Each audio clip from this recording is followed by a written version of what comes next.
అందరికీ నమస్కారం. ముందుగా కావలి నియోజకవర్గ ప్రజలందరికీ కూడా ఉగాది శుభాకాంక్షలు. అదేవిధంగా రేపు రంజాన్ సందర్భంగా కావలి నియోజకవర్గంలో ఉన్న మా మైనారిటీ సోదరమణులకి అందరికీ కూడా రంజాన్ శుభాకాంక్షలు ముందుగా తెలియజేస్తున్నాను. ఈరోజు ముఖ్యంగా తెలుగు సంవత్సరాది ఉగాది పర్వదినాన ప్రజలంతా కూడా సంతోషంగా పండగ చేసుకుంటున్నారు. అదేవిధంగా ఈరోజు మా తీర ప్రాంతంలో ఉన్న మత్స్యకారుల కుటుంబాల కోసం మా నాయకుడు వైఎస్ఆర్ కాంగ్రెస్ పార్టీ అధినేత మాజీ ముఖ్యమంత్రి వర్యులు వైఎస్ జగన్మోహన్ రెడ్డి గారు తీర ప్రాంతంలో ఉన్న యువత, ముఖ్యంగా కోవిడ్ టైంలో మనమంతా కూడా చూసాం. ఎక్కడెక్కడో ఇతర రాష్ట్రాల్లో పొట్ట కూటి కోసం ఈ ప్రాంతాన్ని వదిలి అక్కడికి వలసపోయి బోట్లకి పోయి సంపాదించుకునే పరిస్థితి. ఆ రోజు వారు పడిన కష్టాలన్నీ కూడా మనం కళ్ళారా చూడటం జరిగింది. వచ్చేదానికి కూడా ఇబ్బందులు.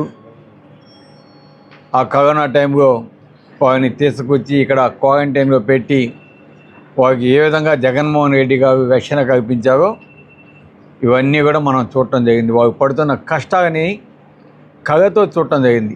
అందుకే మన ఆంధ్రప్రదేశ్లో సువిశాలమైన తీర ప్రాంతం మనకి ఉంది. 976 కిలోమీటర్ల తీర ప్రాంతం ఉంది. మనమే మన ప్రాంతంలో మత్స్యకారుల కోసం ఈ పోర్ట్స్ కావచ్చు, ఫిషింగ్ హార్బర్స్ కావచ్చు, ఇవన్నీ కూడా మనం పెట్టుకుంటే మన యువతకి, మత్స్యకార యువతకి ఇక్కడే ఉపాధి చిక్కేదానికి అవకాశం ఉంటుంది. ఈ తీర ప్రాంతంలో ఉన్న మత్స్యకార కుటుంబాలందరికీ కూడా జీవనోపాధి లభిస్తుంది. ఆర్థికంగా కుటుంబాలన్నీ కూడా బాగుపడతాయని చెప్పి ఒక మంచి సదుద్దేశంతో గౌరవ ముఖ్యమంత్రి, అప్పుడు ఉన్న ముఖ్యమంత్రి జగన్మోహన్ రెడ్డి గారు దాదాపు 11 ఫిషింగ్ హార్బర్స్ని 3,000 కోట్ల పైచలకు అమౌంట్ కేటాయించి వాటిని స్టార్ట్ చేయడం జరిగింది. అందులో భాగంగా మన కావలి నియోజకవర్గానికి కూడా ఒకటి fishing harbour, Jabardasth fishing harbour, అదేవిధంగా పోర్టులోకి వస్తే రామాయపట్నం పోర్టు, ఈ రెండు కూడా జగన్మోహన్ రెడ్డి గారి హయాంలో ప్రారంభించబడటం జరిగింది. మీ అందరికీ కూడా తెలుసు. అందరూ కూడా ఆ మీటింగుకి కూడా రావడం జరిగింది. ఇక్కడే మీటింగు పెట్టడం జరిగింది. ప్రతిగన రామాయపట్నం పోర్టులో ఒక బెర్త్ కంప్లీట్ చేయడం జరిగింది. అదేవిధంగా ఫిషింగ్ హార్బర్ని అప్పుడు వైసీపీలో ఉన్న ఇప్పటి తెలుగుదేశం ఎమ్మెల్యే గారే కాంట్రాక్ట్ తీసుకొని దాన్ని కంప్లీట్ చేయడం కూడా జరిగింది. ఆ రోజు దాన్ని ఓపెనింగ్ చేయాలని కూడా ఆయన చేతే నెల్లూరులో ప్రోగ్రాం కూడా పెట్టించడం జరిగింది. కాకపోతే జగన్మోహన్ రెడ్డి గారు ఒక మంచి ఆలోచనతోటి నేనే ఆ ప్రాంతానికి వచ్చి ఆ ఫిషింగ్ హార్బర్ని, జబర్దస్త్ ఫిషింగ్ హార్బర్ని మత్స్యకార యువతకి, మత్స్యకార కుటుంబాలకి అంకితం చేస్తామని ఆ రోజు చెప్పి దాన్ని పోస్ట్పోన్ చేయడం జరిగింది. ఆ తర్వాత పరిస్థితులన్నీ కూడా మీకు తెలుసు. ఎలక్షన్స్ తర్వాత జరిగిన పరిస్థితుల వల్ల ఈరోజు ఎలక్షన్స్ అయిపోయి రిజల్ట్ వచ్చి ఆల్మోస్ట్ 2 సంవత్సరాలు అయినప్పుడు ఇప్పటి ముఖ్యమంత్రికి మన జబర్దస్త్ ఫిషింగ్ హార్బర్ గుర్తొచ్చినట్టుంది. దాన్ని వచ్చి మొన్న ఓపెన్ చేయటం. అదేవిధంగా జగన్మోహన్ రెడ్డి గారు మత్స్యకారుల కోసం, మత్స్యకారు కుటుంబాలు ఆర్థికంగా ఎదగాలని ఈ ఫిషింగ్ హార్బర్స్ పెడితే మన కావలిలో జువదిన ఫిషింగ్ హార్బర్కి దాదాపు 70 ఎకరాలు కేటాయించి దాన్ని కంప్లీట్ చేసి ఇస్తే ఇప్పుడు పోయి సాగర డిఫెన్స్ ఇంజనీరింగ్ ప్రైవేట్ లిమిటెడ్ అనే కంపెనీకి ప్రైవేట్ కంపెనీకి దాంట్లో 29.5 ఎకరాలు మేము వాళ్ళకి ఇచ్చేస్తామంటే మన తీర ప్రాంతంలో ఉన్న మత్స్యకార యువతకు కావచ్చు, మత్స్యకార కుటుంబాలకు కావచ్చు, ఈరోజు ఎటువంటి అన్యాయం జరుగుతుందో మనం చూసాం. ఈరోజు మేము సాగర్ డిఫెన్స్ వాళ్ళకి ఇవ్వద్దని మేము చెప్పడం లేదు. మీరు 29.5 ఎకరాలు కాదు 100 ఎకరాలు ఇచ్చినా కూడా సపరేట్గా ఇవ్వండి. సపరేట్గా ఇచ్చి వాళ్ళని పెట్టమని చెప్పండి. అత్తసొత్తు అయుడు దానలాగా ఈరోజు కంప్లీట్ చేసిన ఆ ఫిషింగ్ హార్బర్ని మత్స్యకారులు 100% యూజ్ చేసుకుంటే ఫలితాలు చాలా బాగుంటాయి. ఆర్థికంగా మత్స్యకార కుటుంబాలు బాగుపడేదానికి అవకాశం ఉంటుంది. అది వదిలేసి వీటిని ఎవరికో ఇచ్చి ఎవరిని ఉద్ధరించేదానికి, ఎవరి స్వార్థానికి ఈరోజు మీరు ఆ పనులు చేస్తున్నారని మేము అడుగుతా ఉన్నాం. ఇవన్నీ కూడా ఈ మధ్య మా తీర ప్రాంతంలో ఉన్న మత్స్యకారులు ప్రెస్ మీట్ పెట్టి అడిగారని నిన్న మొన్న కొవ్వు రవీంద్ర గారు మత్స్యకార మినిస్టర్ వచ్చి కలెక్టర్ గారితో వారితోటి మీటింగ్ పెట్టి బెదిరిస్తాడు. ఈరోజు వైఎస్ఆర్ కాంగ్రెస్ పార్టీ చిచ్చు పెడతా ఉందని. ఈరోజు వైఎస్ఆర్ కాంగ్రెస్ పార్టీ ఈ ఫిషింగ్ హార్బర్స్ స్టార్ట్ చేసింది మా నాయకుడు వైఎస్ జగన్మోహన్ రెడ్డి గారు. ఇంపార్టెంట్ కాబట్టి వాటి మీద దృష్టి సాగించాల్సిందిగా కూడా ఈ ప్రభుత్వాన్ని, ఇక్కడ ఉన్న ఎమ్మెల్యేని కోరుతున్నాము. అదేవిధంగా రేపు జరగబోయే మత్స్యకారుల కోసం జరగబోయే ఈ చెరువు జబర్దస్త్ కార్యక్రమాన్ని రేపు ఉదయం 10 గంటలకి ఇక్కడి నుంచి ప్రారంభిస్తున్నాం. కాబట్టి ఈ కార్యక్రమానికి పెద్దలు జిల్లా అధ్యక్షులు మాజీ మినిస్టర్ కాకాని గోవర్ధన్ రెడ్డి గారు, అదేవిధంగా వైఎస్ఆర్ కాంగ్రెస్ పార్టీ ముఖ్య నాయకులు మాజీ ఎమ్మెల్యే కాటంరెడ్డి విష్ణువర్ధన్ రెడ్డి గారు, మరియు ముఖ్య నాయకులు వైఎస్ఆర్ కాంగ్రెస్ పార్టీకి సంబంధించిన ముఖ్య నాయకులు, మరియు తీర ప్రాంతంలో ఉన్న మా మత్స్యకార నాయకులందరూ, ముఖ్యంగా తీర ప్రాంతంలో ఉన్న మత్స్యకార సోదరులంతా కూడా ఈ కార్యక్రమంలో పార్టిసిపేట్ చేసి దీన్ని విజయవంతం చేయాలని కోరేదానికి ఈరోజు ఈ సమావేశం ఏర్పాటు చేయడం జరిగింది. మీ అందరి సహకారం కూడా తప్పకుండా కావాలి. తప్పకుండా మత్స్యకారులకి అభివృద్ధి చేయాలంటే మీరు దీన్ని ప్రజలు కూడా తీసుకోపోవాల్సిన బాధ్యత మీడియా సోదరుల మీద ఉంది. కాబట్టి మీ అందరికీ పత్రికాముఖంగా తెలియజేస్తాను. Thank you much. సంవత్సరాలుగా మన మత్స్యకారులకి తీరని అన్యాయం, తీర ప్రాంతంలో మన మత్స్య సంపదని ఇతర రాష్ట్రాలకు సంబంధించిన మెకనైజ్డ్ బోట్స్ వాళ్ళు వచ్చి దోచుకోవటం. మనకి మెకనైజ్డ్ బోట్స్ లేవు కాబట్టి చిన్న బోట్స్ వేసుకొని మన మత్స్యకార యువతంతా కూడా వేట చేస్తూ ఉంటుంది. వాళ్ళ వలలు అయితేనేమి, వాళ్ళ బోట్కి అయితేనేమి ధ్వంసం చేసి కొన్నిసార్లు వాళ్ళని కొట్టి ఏ విధంగా ఇబ్బంది పెడుతున్నారో గతంలో మేము చూసాం. అదేవిధంగా గతంలో కూడా అక్కడ మినిస్టర్స్ తోటి మాట్లాడాం, అక్కడ ఎమ్మెల్యేస్తో మాట్లాడాం. ఈ విధంగా మా ప్రాంతానికి రావద్దని కూడా చెప్పున్నాం. అయినా కూడా వాళ్ళు పెడచెవిని పెడుతూ ఏ విధంగా వస్తున్నారో మనం చూస్తాను. గత కొన్ని నెలల కిందట ఒక 4 బోట్లని ఇక్కడ మత్స్యకారులు అంతా కూడా పట్టుకోవడం జరిగింది. వాటిని ఫిషింగ్ హార్బర్గా పెట్టడం జరిగింది. నిన్న మొన్న వాటిని లోకేష్ గారు వచ్చినప్పుడు 12 తారీఖు అది ఏమి జరిగిందో ఏమో మొత్తానికి అక్కడికి లోపలికి పోర్టులోకి మత్స్యకారుని కూడా వదలలేదు అని చెప్తున్నారు. అది ఎంత మాత్రం నిజమో మనకు తెలియదు.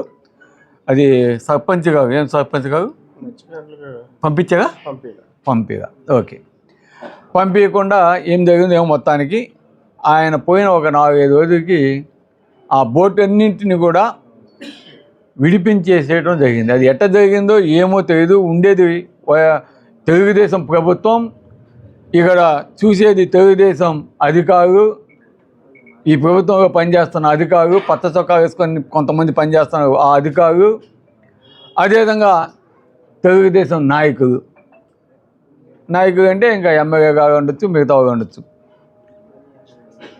వాళ్ళకి తెలియకుండా ఈ బోట్స్ ఏ విధంగా తప్పించుకొని పోతాయి? అంత పెద్ద ఫిషింగ్ హార్బర్కే సెక్యూరిటీ ఏమైంది? ఇవన్నీ కూడా క్వశ్చన్స్ అనమాట. దీని మీద కూడా ఈరోజు ఐ థింక్ వాళ్ళు మీటింగ్ కూడా కాపు పెట్టుకున్నారు, వాళ్ళు తెలుస్తారు. గ్రామ పెద్దలు, గ్రామాలకు సంబంధించిన అందరూ కూడా ఐ థింక్ పెట్టుకుంటా ఉన్నారు. అది ఏమవుద్దో తెలుసుద్ది త్వరగా, ఒక 2-3 రోజుల్లో. ఏదేమైనా మేమంతా కూడా వైఎస్ఆర్ కాంగ్రెస్ పార్టీ తరఫున కోరేది ఒకటే, మన ప్రాంతంలో ఇతర రాష్ట్రాలకు సంబంధించిన బోట్స్ రాకుండా మన ప్రాంత వాసులు వేట కొనసాగించే విధంగా చేయాల్సిన బాధ్యత ఈ ప్రభుత్వం మీద ఉంది. దానికి మీరు కట్టుబడి ఉండండి. మన ప్రాంత మత్స్యకారులు ఆర్థికంగా అభివృద్ధి చెందేదానికి అవకాశం ఉంటుంది. కాబట్టి దీని మీద సమగ్ర విచారణ చేసి దోషుని పట్టుకొని ఏ విధంగా వారికి పనిష్మెంట్ ఇస్తారో వారికి న్యాయం చేయాల్సిందిగా, మత్స్యకారులకి న్యాయం చేయాల్సిందిగా మేము కోరుతా ఉన్నాం. రేపు 29వ జగన్మోహన్ రెడ్డి గారు తప్పకుండా ముఖ్యమంత్రి అవుతాడు. తప్పకుండా మీకు న్యాయం జరిగే బాధ్యత మేము తీసుకుంటామని కూడా మీకు తెలియజేస్తా ఉన్నాం.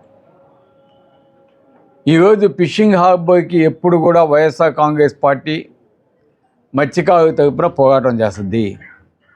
రేపు కాకాన గోవర్ధన్ రెడ్డి గారు, అదేవిధంగా జిల్లా నాయకులు, కావలి నియోజకవర్గ ముఖ్య నాయకులు మరియు కావలి నియోజకవర్గం ఉన్న మత్స్యకారులు అంతా కూడా పెద్ద ఎత్తున చెరో జబర్దైన ఫిషింగ్ హార్బర్ కార్యక్రమాన్ని విజయవంతం చేయబోతున్నారు.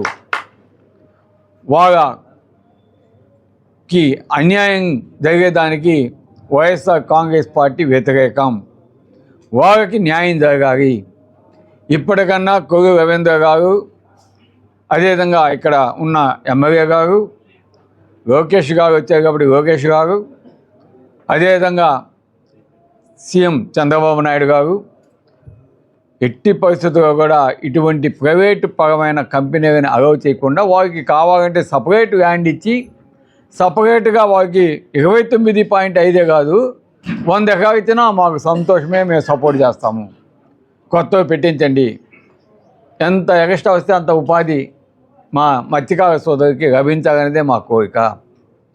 కాబట్టి దీని మీద రేపు జరగబో కార్యక్రమానికి అందరూ కూడా స్వచ్ఛందంగా వచ్చేసి ఈ కార్యక్రమాన్ని మనం చేస్తున్న మత్స్యకార యువత కోసం, మత్స్యకార కుటుంబ ఆర్థిక పరిస్థితి బాగుపడేదానికోసం చేస్తున్న ఈ కార్యక్రమాన్ని అందరం కలిసికట్టుగా విజయవంతం చేద్దామని పిలుపునిస్తున్నాం. రేపు ఉదయం 10 గంటలకి మన పార్టీ ఆఫీస్ అయిన మా ఇంటికాడ నుంచి మనం అంతా కూడా బయలుదేరి చెరో జబర్దైన ఫిషింగ్ హార్బర్ కార్యక్రమాన్ని ప్రారంభిస్తామని కూడా తెలియజేస్తున్నాం. ఇంకా పోతే 3వ విషయం, జగన్మోహన్ రెడ్డి గారు 3,000 కోట్ల ఫండ్ ఇచ్చింది మత్స్యకారుల కుటుంబాల కోసం, ఈ హార్బర్స్ కట్టేదానికోసం ఇచ్చింది వైఎస్ జగన్మోహన్ రెడ్డి గారు.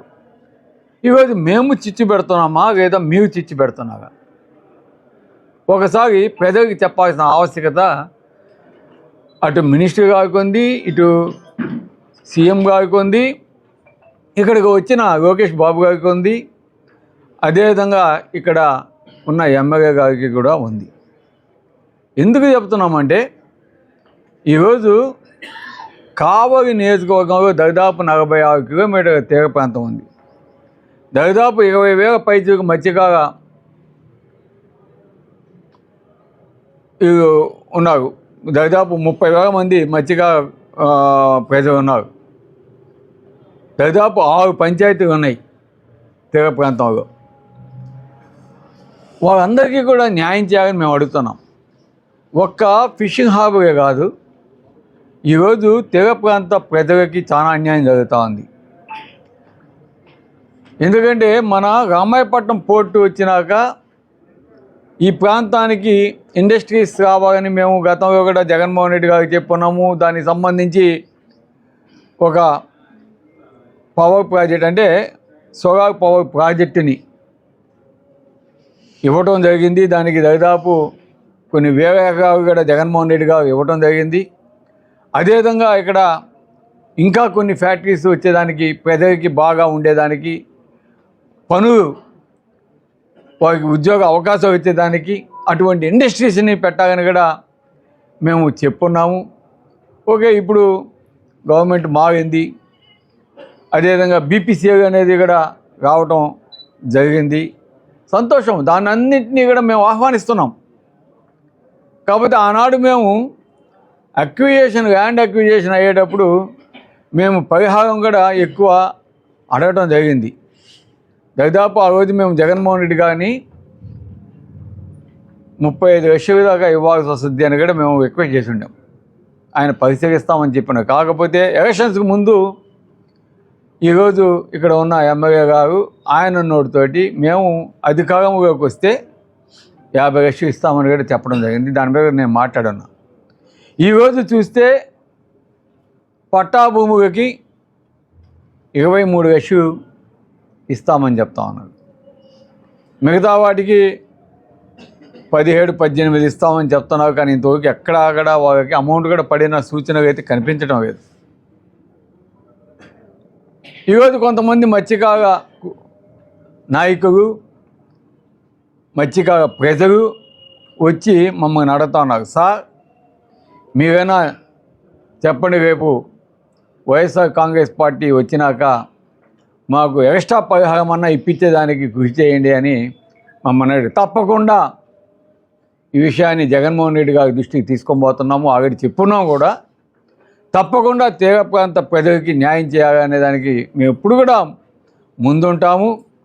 ఈరోజు వారు 23 లక్షలు ఇచ్చినా కూడా తప్పకుండా మీకు ఎక్స్ట్రా అమౌంట్ ఇచ్చేదానికి మేము కృషి చేస్తామని మీకు ఈరోజు హామీ ఇస్తా ఉన్నాము.